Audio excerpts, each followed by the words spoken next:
respect they sent you off with and what you came back with. Because I've heard many of stories how they came back in the middle of the night, nobody said nothing to them, there was no praise, there was no everything else. But when I came back, they made such a big overdeal about it, giving us credit cards, giving us, cash. The Prince of Saudi Arabia wanted to give us all money and everything else like that. But nobody respected those who went during the Vietnam War. Now, when I got off the plane in uniform, when I came back, I got spit on. That's the one. That's the most one. Killers and everything else. Everything else. I went home and took my uniform off. And never wanted to put it back on again because of what you had been through and everything else. And that is a great honor that you have started something like this, and hopefully it will go very well. I'm going to ask you a couple of questions, sir, about where did you serve in Vietnam and what did you do, sir? I was a helicopter door gunner. Oh, we did okay. medevacs and search and rescues. Okay. I was up around Laos, Cambodia. I was there for the Tet Offensive. Wow.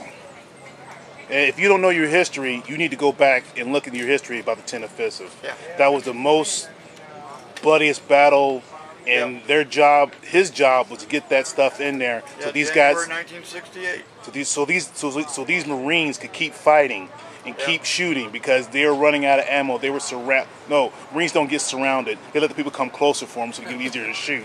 So his job. We pulled out about 20,000 Marines from Hamburger Hill. Yeah.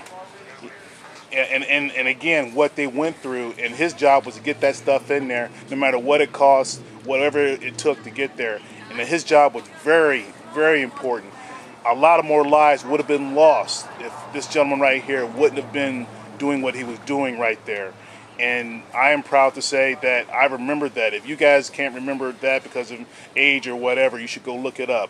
It's a very important battle for the Marine Corps, and it's a very important battle for what this gentleman did and what he did to help serve and to help these Marines, because they were basically 30 days fighting for a hill. Yeah, surrounded, as Marines call it. We're just letting them get closer for us so they can shoot at us, so we can shoot them. But basically, he did a heck of a job. He took fire, and fire was he was fired upon. So that probably is one of your. You have a combat action ribbon because of what he's done. I mean. Is there any other? Did you receive any other medals for that particular service, or if they can't, or lack of a better word, because you're a Vietnam vet, you've been forgotten? Have they gotten to you yet? I got it. Go ahead. Handgun expert, rifle expert. Any type of different medals that you received from that particular experience? Because I know. I got 15 medals, 15 ribbons. Wow. I can't even remember all of them. No, that's okay. You make mine look like something from I got from a 99-cent store. But no, I know that was one of the roughest and toughest battles that there was, and it's greatly appreciated what you did for our country. And by saying our country, I have to bring up the fact that it's taken so long for you to be recognized for what you did, and to actually reap the benefits of what Uncle Sam promised you. That if you get hurt over there, you went over there 100%, but you came back not 100%, and they would take care of you.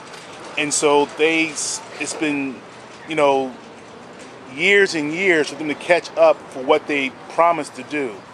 Have all your benefits been finally given to you, or are you still fighting the VA system to get what you deserve? Much I get my VA pension, get all my medical taken care of out of the VA hospital. Okay. So you're happy with it. So right. I like to say you were one of the lucky ones, because some Vietnam vets are out there on the street, living homeless, don't even know where they are. Some of them think they're still back in Vietnam.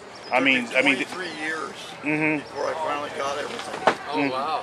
Oh wow! 3 years of fighting for it. I finally got it. Now I didn't give up. Oh, that's the message I tell other vets. Don't give up.